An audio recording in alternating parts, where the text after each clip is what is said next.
ជំរាបសួរបន្ទាប់ពីចូលឆ្នាំហើយ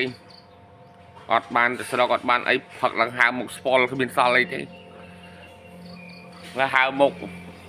ដូចគេវាយយ៉ាងទាំងហៅភ្នែកទៀត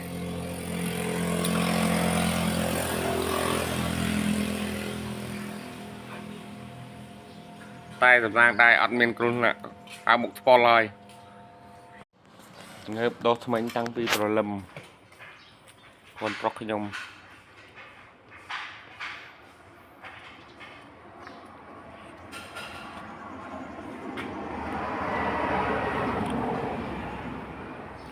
chị Pư chắc sao chứ ha chị Pư tông xô